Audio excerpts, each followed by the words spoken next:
quote from Lance before we get started. So I thought this was a pretty great way to start. Yeah. Lance from our Established Facts goes, without Hulk Hogan, an entire generation of young Gen X kids would be less confident. Train, say your prayers, and eat your vitamins was heard each week, and we heard and respected it. He happily told kids they could do difficult things if they tried, and showed us all that losing today just means you train and work hard so you can win the next time. And of course, he promoted the USA just as much as he promoted himself. In the 80s, a poster of things that were, quote, all American would definitely have him somewhere. I didn't even know his name was Terry until I was an adult. And he will always be my first and best reason to watch wrestling.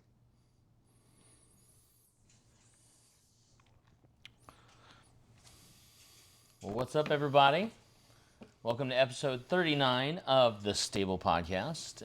I am your host, Big Don, and I'm here with my big guy, Josh.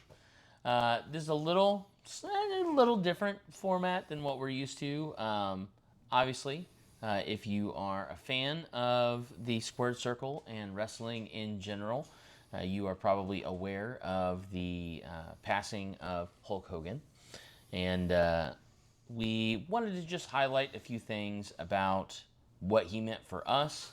And we'll talk a little bit about, I think, some of the most memorable events that he was tied to in our fandom when it comes to wrestling, and some of the things that we can probably say he's at least part of the reason why we're such huge wrestling marks, if you will. Mm-hmm.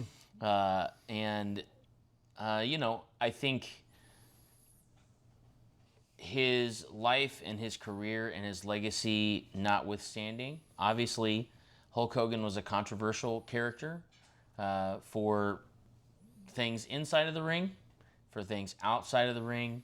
We'll talk a little bit about some of those things, but honestly, we just want to take some time to really celebrate who Hogan was to us as wrestling fans.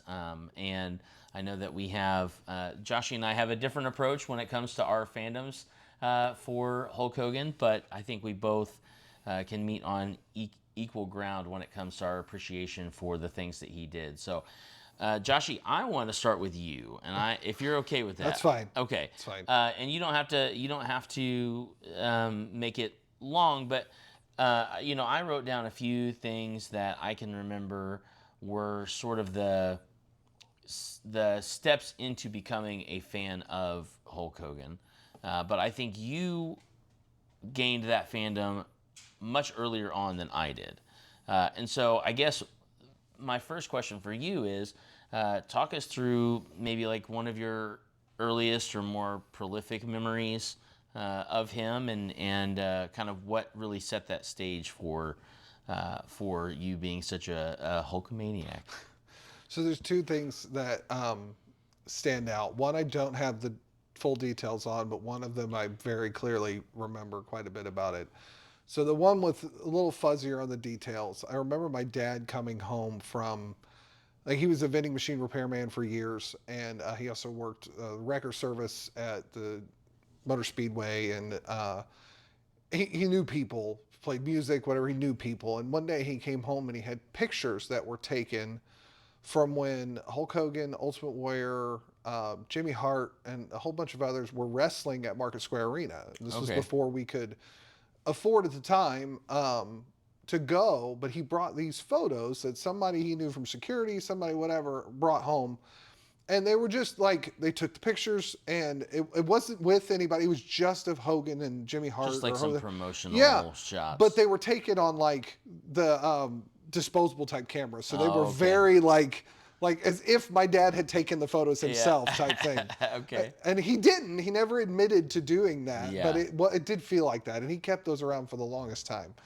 So that was cool. And I had watched, weekend wrestling. I think it was Superstars at one time. I think some of it was on in the mornings, on Saturday mornings as well, even before WCW Saturday night happened.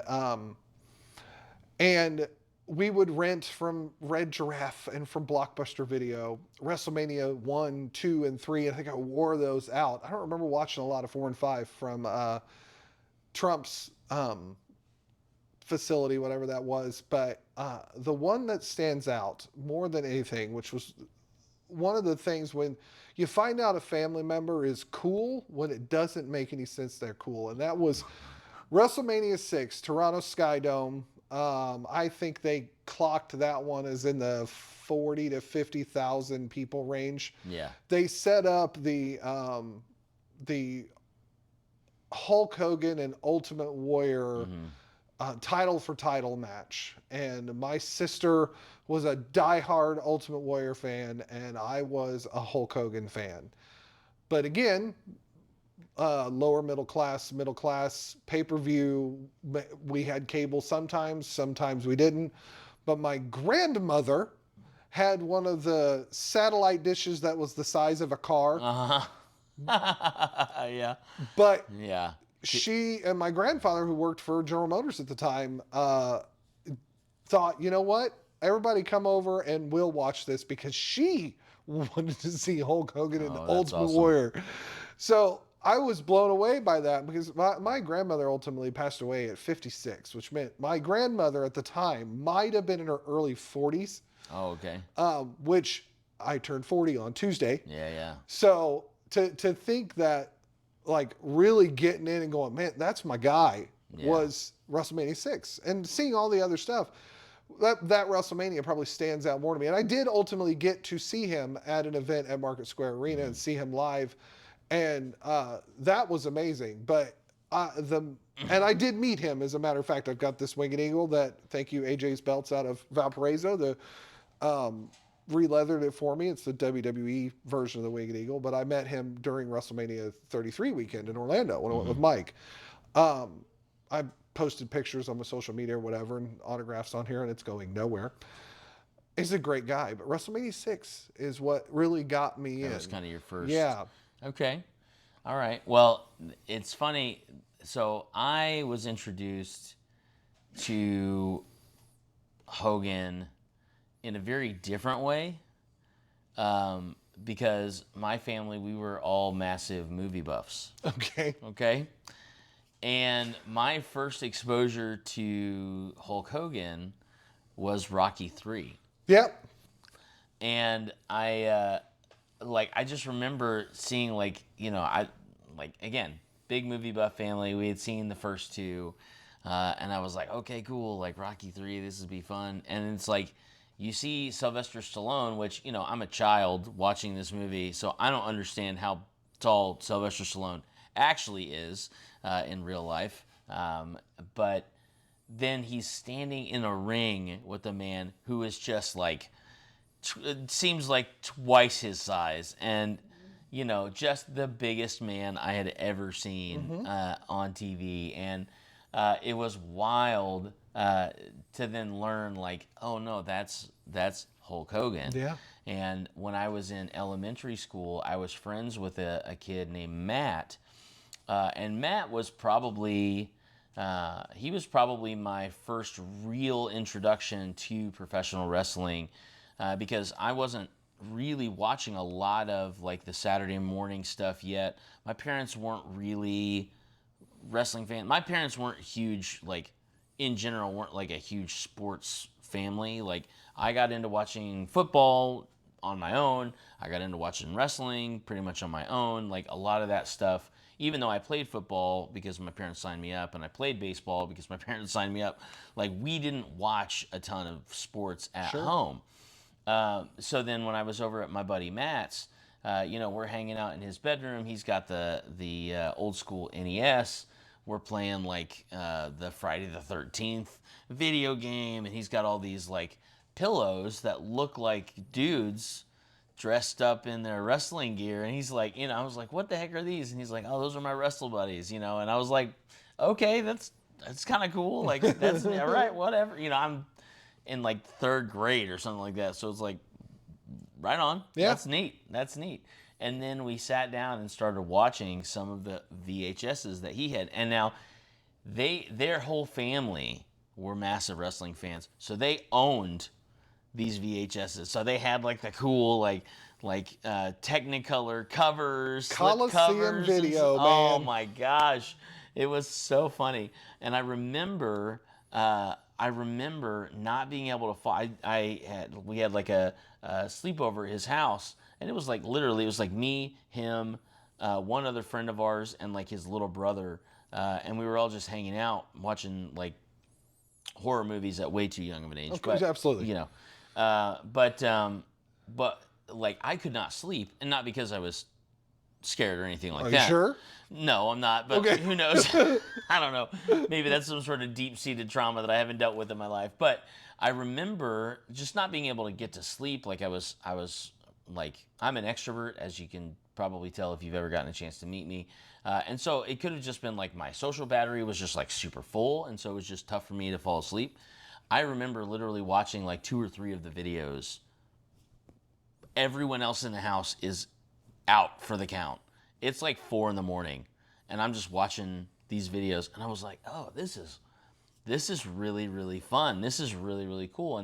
And it was like a lot of the late '80s, early '90s gimmicky, gimmicky stuff, bright colors, big characters, and Hogan was definitely a feature of that. And I think that was like my real introduction to him being an actual professional wrestler.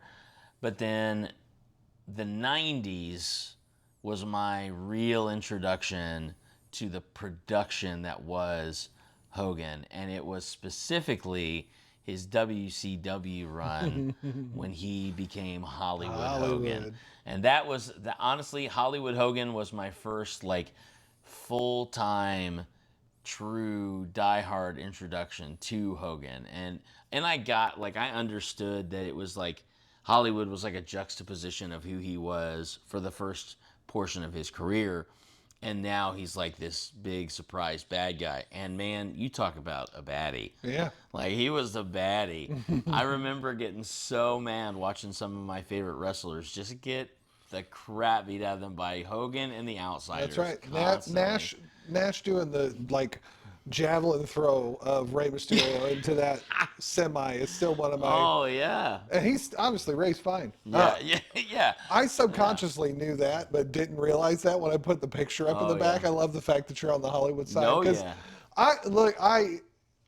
I actually stepped away from pro wrestling when Hogan and I think it was so it would have been WrestleMania 9 and then the whole situation where he beat Yokozuna because Yokozuna challenged him, and then he lost to Yokozuna at King of the Ring, and then that was kind of the end of his run in WWE. Yeah, yeah. I watched WrestleMania 10. I was very glad I did. That to this day is one of the better WrestleManias. But like from there, and then when they got to WrestleMania 12, I was like, oh, Ultimate Warrior is going to come back, only to just completely squash Triple H. I was like, man, they're not enjoying this very much right now. Yeah. And I heard Hulk Hogan was going to do Thunder in Paradise, the TV show That's on TNT. what I literally for the last 2 days I've been trying to remember. I was like, it's Thunder something, and I was like, it's not Tropic Thunder. That's a totally different. Like literally, that's Thunder in Paradise. I'm Thank sure you. there's more, but Because that's the like, one where he's in the boat. Yes. Yeah, with the Yes. the blue lightning and stuff on. Yeah, yeah, yeah, yeah. Mr. Nanny, Rocky 3, Mr. Nanny. Suburban Commando. Oh my those movies gosh. stand out to me. I know there's more. And then Thunder in Paradise, Good which was grief. not a great show, but No. thoroughly enjoyed it. But he was on TNT. I was like, Yeah. oh, that's interesting.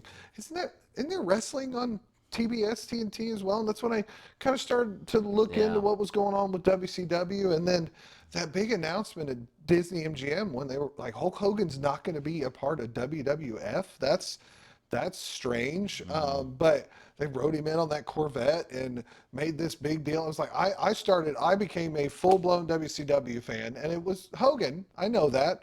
But I became like, I learned about Ric Flair, and I learned about Yep. Arn Anderson and Yep. Sting and Lex Luger, who was who came back. Like I knew of Lex Luger because of WrestleMania 10. Like he Yeah, did yeah, that yeah. match He's where he the narcissist. Is yes, that what he was, but he also was the one over Memorial Day where not Memorial Day, was it July 4th where he power slammed Yokozuna and he did the Oh, whole yeah, yeah, yeah. like Lex Express thing Yeah, that's that right. resulted in him tying Brett at the Rumble Yeah, before that's Mania. right. And then he jumped ship as part of the Nitro. And I was like, something's different going over here. Showed up in his like bleached out Long jeans hair. and long hair and It was no, it was Black Panther. oh no, sorry, No, Hogan. sorry. It's all right. The funniest part about it is he lost his bandana, Bum, bum, so bum. the skullet is full, Oh, there it is. Yep, skullet in full view of the full whole view. audience. That's not staying on. Anywho, and then yeah, Bash at the Beach again. We hadn't gotten to the point where we started buying pay-per-views, Yeah, yeah. but to hear at school, Hulk Hogan turned bad guy. I was like, what? And then you watch either Nitro or Thunder, or like after that, you watch Nitro and they play it back. You're like, wait a minute. My favorite guy is a bad guy now? Hulk Hogan can be a bad guy? Yeah. So I was more invested because I hated the NWO. I was pro Sting. Like I wanted to watch Hogan lose. And at that point, we're now getting into our teens, right? And Yep. we're starting to go, okay, we're starting to understand the storytelling going on here. And I just And became then that coincides with like the slide in of the Attitude Era, Yeah. and like all of a sudden, oh yeah, because that rise of the NWO actually lit a fire under Vince. yeah, And that whole crew, when, as Eric Bischoff likes to say, he won 83 weeks. That's the name of his podcast for a it. reason. That's it. Had it not been for the resurgence of the NWO and Yeah.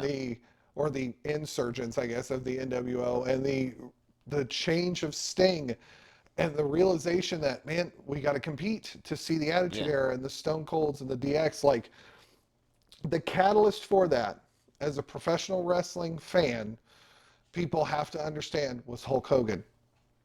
Now fast forward and Yeah. WCW's out of business. yeah, yeah, And he goes and he wrestles a couple times over in Japan. I think earlier in his career, not post WCW, but earlier, Yeah, I learned this. He was Yeah. the first IWGP champion. The first one. Oh wow, He beat Antonio Inoki in a tournament to win it first. Surprised everybody to win it first. It's like, well, that's what? wild. That's wild. So I was really surprised to hear that. And Yeah, then yeah. after WCW, he wrestled over there a couple of times. Only to then, I think it was 2002, he got brought in with the New World Order from Vince as the Poison at No Way Out, Yeah, which resulted in Scott Hall and Stone Cold at Mania, and then Icon versus Icon of Yeah. The Rock and Hulk Hogan. oh yeah, And when I found out Hogan passed, I had to think, like, what matches did I want to watch something just Yeah, as yeah. a memory match. And a lot of people will go back to 93,000 for WrestleMania 3. Oh, yeah. Again, Warrior and Hogan. I almost went to that one for Mania 6, but no, Yeah. I landed on this one. WrestleMania 18. 18. Yeah, Rock dude. and Hogan, because that was the culmination for a lot of us from WCW Mm-hmm. and WWE to this realization of it didn't matter Yeah. that Hulk Hogan was supposed to be a bad guy. Yeah, We loved him. Yeah. And the crowd made it clear in Toronto Yeah. when they were 60 plus thousand at that point, apparently. I have no idea how many were actually at the one at Yeah. 6, but I remember Jim Ross claiming it was like 67,000 people, Yeah. which of course meant it was probably 52, but yeah, right. that's still a lot of people in a baseball field. Yeah, absolutely, absolutely. Yeah, I was I was just looking up some information on because I was like, I couldn't remember which WrestleMania that match was, but I remember watching that match. Hogan and Rock? Yeah, man, and like I remember, and I think they've talked about it in interviews and stuff, but I remember that, the whole time they're selling like Hollywood Hogan, he's the Poison, he's the worst, he's the bad guy, and The Rock is supposed to be this baby face and good guy, like knight in shining armor sort of Rock character. And then you watch those two go out there and listen to that crowd, and literally all bets are off. Yeah. The entire dynamic shifts. And it was the wildest thing. I think it's watching matches like that remind me that as a fan, you really do have a lot more influence and power over what happens than what you think. Now, I do think that as a fan nowadays in wrestling, it is a little bit easier to have our voices heard versus like I feel like the old guard was very like this is the programming we're going to do, this is the direction we're going to go, and forget everything else that you might have thought might be a good idea because this is the angle I'm going to take. Right. This is the story I want to tell, so we're going to tell it. Right. Whereas I think stuff like that, like WrestleMania 18, Daniel Bryan coming out and being the yes man, like winning over the crowd and then inadvertently winning over the people in the back. It's stuff like that that really make a difference when it comes to being a wrestling fan, and just that story of not just the production story, right? Not just the story that they've written in creative, that the script that they're handed to say, hey, this is what the plan is for the next 6 months. This is the direction and trajectory you're going to go between Survivor Series and WrestleMania. These are the people that we're going to put into place so that at Mania we can do these title matches. Da da da da da. Like the actual story of what is happening, the actual ebb and flow of kind of the vibe and energy of who is being accepted for the characters they're taking on versus who is being dismissed because of the characters that they've taken on or the choices that their characters are making. And we're seeing, I know that we're a wrestling podcast, so we're going to talk about wrestling. I know that our focus is Hogan, but just to think about a guy like Karrion Kross. Mm-hmm. I mean, a year ago, Karrion Kross was just kind of a weird guy with a ponytail sowing little seeds of deceit into people's minds, but it wasn't going anywhere. And now all of a sudden, he's getting this really weird narrative push that's turning into something. Yeah. At Royal Rumble, I was super excited and called it that Alexa Bliss was coming back. Mm-hmm. But then it was like shortly after that, we didn't really know what that picture was going to look like for her because a lot of us assumed that she was going to be with the Wyatt Six, and a lot of us assumed that she was going to be in kind of a pivotal storyline in WrestleMania, and it really didn't happen for one reason or the other, which is fine. I mean, things happen. People may have like family stuff going on or injury stuff going on, or maybe it's just not that time for them to crack open the story. But you look at the dynamic that she has right now with Charlotte Flair, who honestly surprised the heck out of me. The two of them work so well together. It's hysterical. I love it. It is literally opposites attract between the two of them. But it's this kind of weird and wonky storytelling that make professional wrestling such a unique entertainment or sports entertainment hobby, right? And something that we can continue to consume. And I think that goes, one thing that I wanted to bring up too is like that goes from, WrestleMania 3 to WrestleMania 43 in 2 years from now. You know what I mean?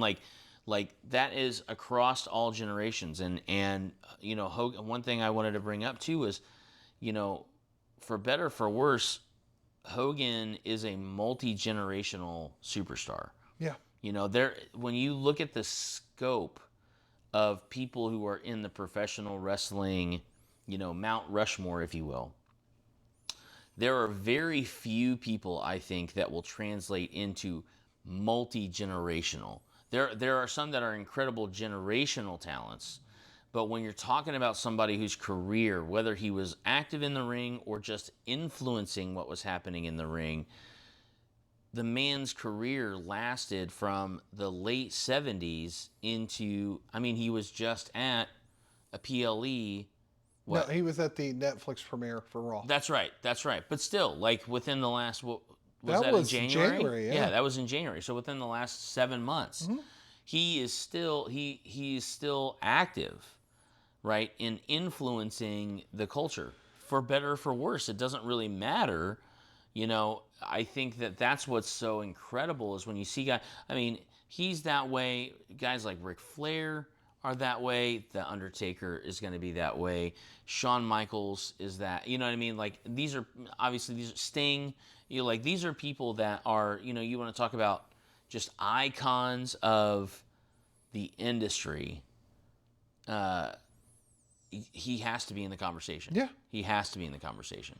And he, you know, I feel like the Mount Rushmore discussion happens all the time, and there are people that will argue decades and like Mount Rushmore recently, Mount Rushmore this, like the fact that the conversation around pro wrestling often comes who's on your Mount Rushmore shows just what a big deal Mount Rushmore is as well. Yeah, yeah. Give it up for national Right, parks. You know. USA, right? Hogan, I said this to quite a few people, and I know that there are people that listen that are friends of ours that have their opinions about Hogan, and I get it. I'm not going to comment on somebody's past that I wasn't a part of, other than I will comment on the impact he's had on my life. I would not be the professional wrestling fan that I am today if it were not for Hulkamania, WCW, the Monday Night Wars with the New World Order, Impact, including when TNA became Impact Wrestling, because I watched all of that. This shirt that I'm wearing is actually an Impact Wrestling Hulkamania shirt. Okay. Because my sister bought it for me. I had never had a Hulkamania That's shirt, so cool. she bought this for me, and I've had it for the longest time. All the way into, I will say I haven't tried real American beer because I'm not a big drinker, but Yeah. it's one of those things where he's got a beer. And I'm curious to see what happens with the freestyle wrestling thing that he and Bischoff were going to do that now Kurt Angle's going to be tied to because Okay. he wasn't going to be able to make it do medical stuff. Yeah. Even AEW, which I have to give some serious props to Triple H, TNA, New Japan, and Tony Schiavone as part of All Elite Wrestling. I know AEW was the last one to say something, but they also were the last one to have a show. Right. Everybody that said something to highlight Hogan did a great job of commenting that, though controversial, they acknowledged his impact on the Yeah. business. And that's what I'm saying is the impact he had on me is that I would not be, as some might say, weirdly obsessed with this sport if it were not for the likes of Hulk Hogan. And I Yeah. know many people would say the same thing. I plan on putting somewhere in this episode, I've got 3 minutes from Quentin that he did a promo at restaurant just so he could have his say in this remembering of Hogan. And it's, I know people that weren't pro wrestling fans that go, man, I'm sorry. Like I had Yeah. coworkers who don't watch pro wrestling at all. Yeah. Heard Hogan died and looked at me and was like, man, I'm sorry. Yeah. I literally had a conversation this evening with somebody. I was just relating to him that we were getting together to record, and he was like, "Oh, that sounds really cool." And I was like, "Yeah, we're." I was like, "Are you guys wrestling fans?" They're like, "No, not really." And I was like, "Well, we're gonna do a recording, just kind of memorializing our love for Hulk Hogan." And they were like, "Oh man, yeah." Like these guys are not wrestling fans, but it's like when you have that sort of I feel like, and he's been compared to Hogan in recent conversations, but like John Cena, everybody knows who John Cena is, whether you've seen him in a movie or you've seen him in a wrestling ring. Everybody, he could be on a Cricket Wireless commercial and you know who the guy is, right?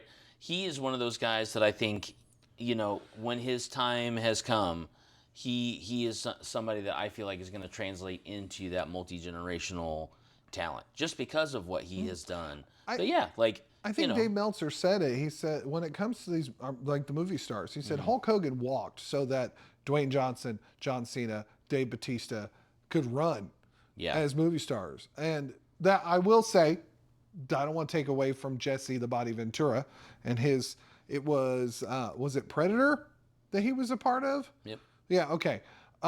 He's another one of those pro wrestlers that kind of cross genres, and I know he and Hogan didn't necessarily get along, so I want to make sure that I Yeah. put that out there. That Jesse Ventura was also early in the pro Oh, yeah. wrestler turned movie star. Yeah. Roddy But Piper was too. He was in right, well, They Live. Yeah. Yeah.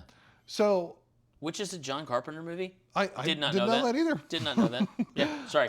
It's okay. Fun fact. I think also especially for us '80s kids, last week was just rough. Yeah, yeah. To lose Ozzy and Oh my gosh. Yeah. Malcolm Jamal Warner from the Cosby Show.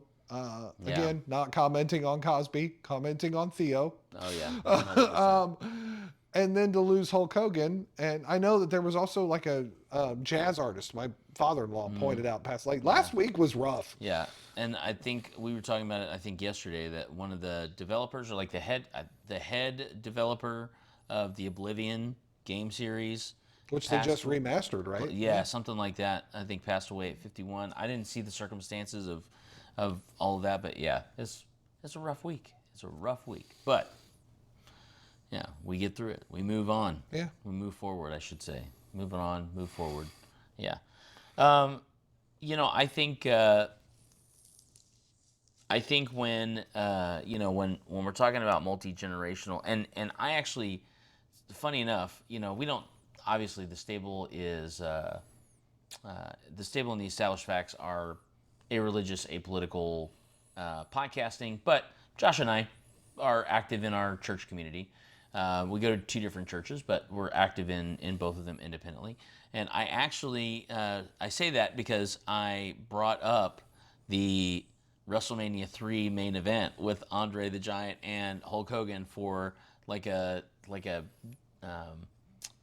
devotional meditation like 3 months ago or something like that. And it was so funny when I started talking about it, because obviously during that match they talk about David and Goliath. It's like, okay, well, this is biblically applicable.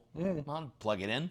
I'm a wrestling fan, and it was so funny, like seeing all these people that are like, I'm a wrestling fan and I love pro wrestling, and you kind of see people are just like, oh no, what's this going to be about? And I said, but here's the thing, you don't have to be a wrestling fan to know about Hulk Hogan and Andre the Giant, and like, obviously, again, two people that will continue to live on in the legacy that is pro wrestling. But I've hit Quentin with Roman Reigns' theme music 2 or 3 times now when he goes up to do an offering message before. It's the funniest thing. Watch just him. Josh in the back with the one. Well, and the music. Yeah, This intro music comes on. That's so good. Like 4 people get it, but That's it's so the perfect good. thing is that somebody else caught on. And my Yeah, wife, I that's think, is so going to awesome. give me the glare, but Yeah, that's all right. That's all right. that's the impact that pro wrestling has Yeah. had. I'm putting my 3 count. Go, fantastic. Yeah. I'm going to put out there then some matches that people, if you're looking to see Hulk Hogan at his best, and here's the irony about this is that most of my favorite Hulk Hogan matches he lost, Yeah, right. which just blew my mind. I mean, we've just mentioned Yeah. WrestleMania 3, Hogan, Andre. Hogan won that match. Yeah. Completely there. And if you have never watched that Just match, do it. It's understand the pomp and circumstance behind it and watch it. Yeah, absolutely. But I come back to Goldberg and Hollywood Hogan Yeah. at the Georgia Dome on Monday Nitro, and it was the week before a pay-per-view, and to that whole week, like if you can find Scott Hall and Goldberg from earlier in the same night and then watch that to get the total story, absolutely recommend that. I already mentioned Ultimate Warrior and Hogan at WrestleMania 6, The Rock and Hogan at WrestleMania 18. The other one to look up, though I'm not a fan of the ending, nobody was, it didn't work out great, but Starrcade, I think 96 was Sting and Hogan. Yep. That's another one. And then if you want really ridiculous, I don't remember, I think it was an uncensored against the, it wasn't Legion of Doom, but it was Kevin Sullivan's group with Kevin Sullivan and the Zodiac, which was Brutus the Barber Beefcake. And they fought in a 3-level cage or something along those lines. That is not a great match, but it is a match worth watching. And then look up the Mega Powers versus the Mega Bucks. That was Macho Man and Hulk Hogan versus the Million Dollar Man and Andre the Giant. It's a tag team match. It's the one where I think it's the one where Miss Elizabeth distracts by pulling her skirt off, which is the first time she'd ever done that. But she also got hurt, and Yeah. Hogan left out with her, and Yeah. that turned into the feud that ultimately was WrestleMania 7, I think. I think that's right. WrestleMania 8. Oh, and then WrestleMania 8. For no other reason, the entrance into the Hoosier Dome in Oh, Indianapolis. Was that Hoosier Dome? Or Yes, was it was. I thought it was Market Square. WrestleMania 8 was the Okay. Hoosier Dome. Okay. The two main events that night were Sid Justice and Hulk Hogan, and then Macho Man versus Ric Flair, which to me might be the worst mistake that Vince McMahon ever made, to not headline with Ric Flair and Hulk Hogan while he had Ric Flair. But the entrance of Hogan coming out at the Hoosier Dome, I know Wells of Mania, I think it was, is one of the other Indianapolis wrestling podcasts. He pointed out on X that it was one of his most memorable entrances. I went back and watched that too, and it's impactful. And he beat Sid Justice, or Sid Vicious, I think, at the time, because he's a bad guy at the time. I know that's a lot, and those are a lot of big matches, and you should be able to find most of them on Peacock. And I also just saw the WWE Vault on YouTube posted like over 24 hours of just live Hulk Hogan matches, one right after another.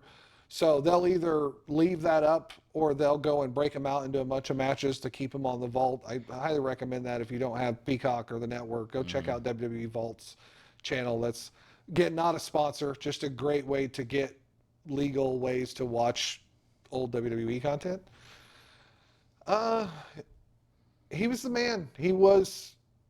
I was a Hulkamaniac. I've now shared the theme music for Real American, and American Made, which was the one he used in WCW. My kids, being 10 and 7, they are big into songs they can sing. Will Ospreay is probably their favorite theme song right now with Elevated. But he's an okay wrestler. Yeah, well, he's amazing. But yes, that's okay. That's okay. But to hear my son go up the stairs, get ready for bed, going, "I am a real American," I was like, that got me. That got me. Good stuff. All right. You ready? Yeah. Okay. Here we go. Let's start off silly. Okay. The Mount Rushmore of Mount Rushmore is Mount Rushmore. One. Fall of 2025 is the new season of The Skullet. 2. 2. Yeah. Say your prayers. Take your vitamins. We'll check you later. 3. See you, Holster.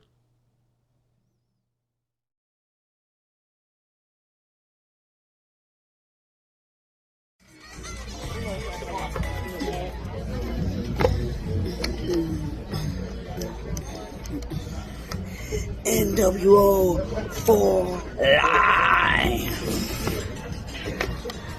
Today on the podcast, I would just like to share and give a tribute to the one and only, the immortal Hollywood Hulk Hogan. He is the best, the greatest professional wrestler ever to step foot in the WWE. He is the greatest, period. If it wasn't for Hulk Hogan, there would be no WWE as it is today. There would be no WCW. There would be no AEW or TNA. Hulk Hogan put professional wrestling, not just the WWE, but professional wrestling, to greater heights. He took it to a whole new level. He put WWE and professional wrestling on the mainstream. And for all of you who want to speak negative about his death, let me tell you something. Especially my culture. I don't care about what Terry Bollea, the man, did. And yes, some of his stuff was wrong. Yes.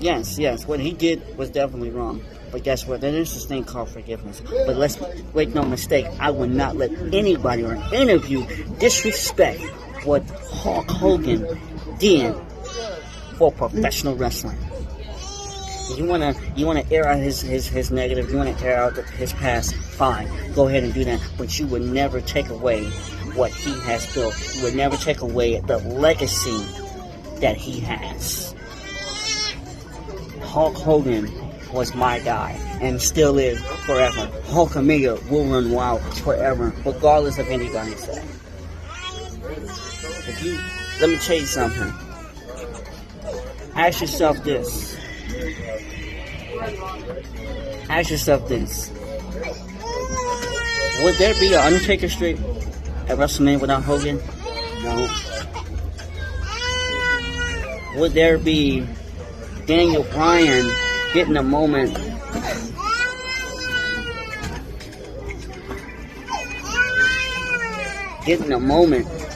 that he does, that he did at WrestleMania 30 without Hulk Hogan? No. Would there be a Stone Cold Steve Austin? No. Would there be a Rock? Would there be a Shawn Michaels? Would there be a Triple H? Would there be The Rock? No. And as a matter of fact, would there be Rock and Cena and Batista and Stone Cold and Randy Orton, The Miz, all these superstars who transform into the Hollywood? Would there be them if it wasn't for Hulk Hogan who started it first? He had the rock and roll, Hulk Hogan rock and roll cartoon. He went on to perform movies. Now some of his movies were, but he the one that started it all. He did that. He did that.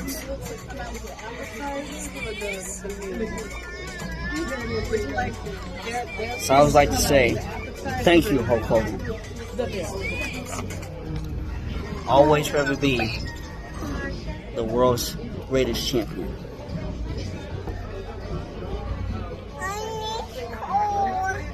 NWO for life.